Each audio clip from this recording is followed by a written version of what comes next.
Kia ora, ko te mea tuatahi ngā mihi ki a koutou kua huhi mai i te pōnei.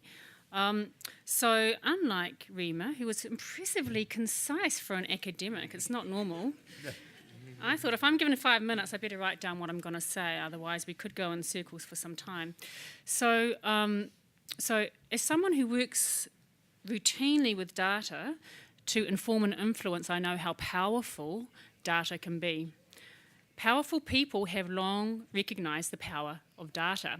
The word census derives from the Latin word censere, meaning to tax or assess.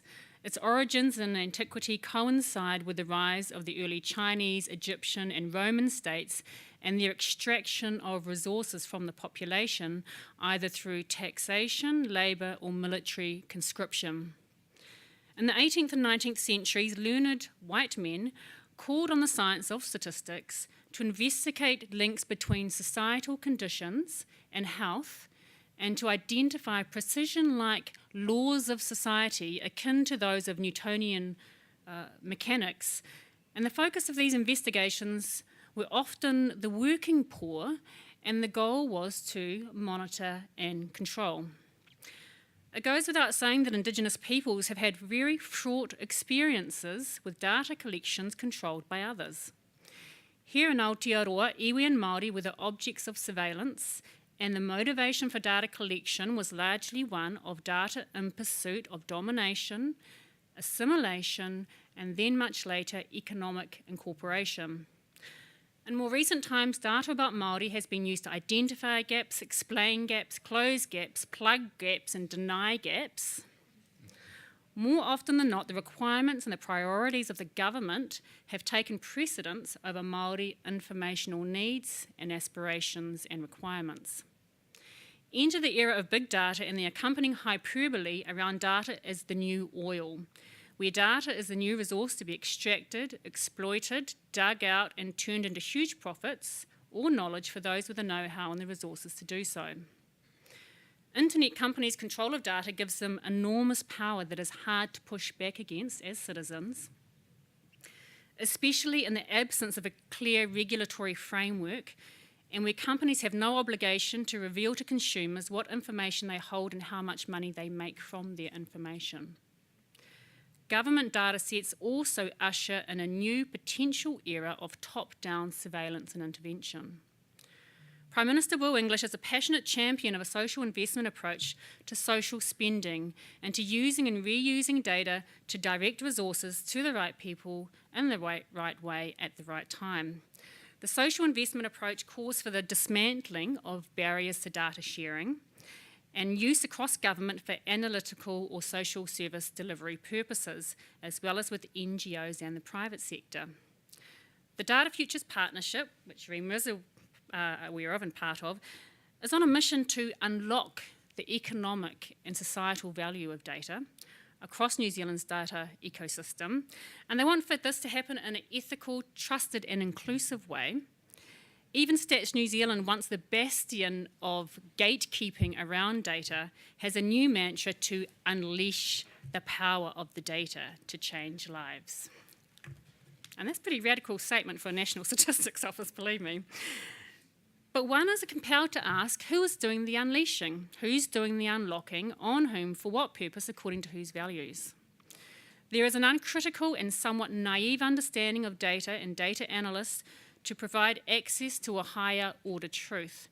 Data points are seen as self-evident facts with little regard to their cultural and political context. I think that such thinking is misguided. There are multiple ways for data misspeak to creep in, especially when the focus is on identifying subpopulations for the purpose of intervention. All too often, Māori and other Indigenous peoples have found ourselves as the problem to be solved, the ones to be intervened upon. The complexity of these data sets means that data access and data analysis is limited often to an elite group of data experts who make very human decisions about what data to analyse, how to analyse it, how to interpret it. These decisions reflect particular assumptions about Māori, our ways of life and our well-being and what is best for us. I find it troubling that these Data-driven innovations which have massive potential to impact on our lives for good and for bad are occurring without meaningful partnership and participation. Take the integrated data infrastructure. Most New Zealanders are unaware that their data are being linked across administrative data sets without their consent, even though it is anonymised. The retention of personal name and address information from the 2013 census forms has enabled unit-level census data to be linked in the IDI. Most New Zealanders have no understanding or awareness of this.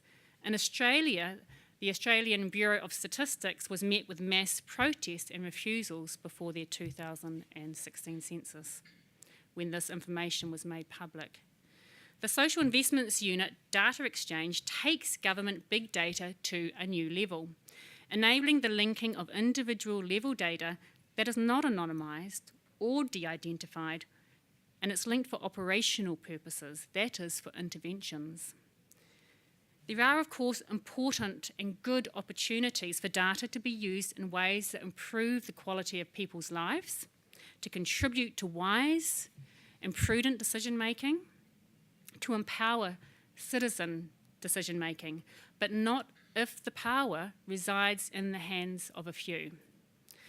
It is unacceptable, I think, that initiatives such as those just described are occurring in the absence of a robust data governance framework that is representative, enabling, and provides clear lines of accountability back to individuals and to collectives like Māori and iwi, when it's our data that are being used.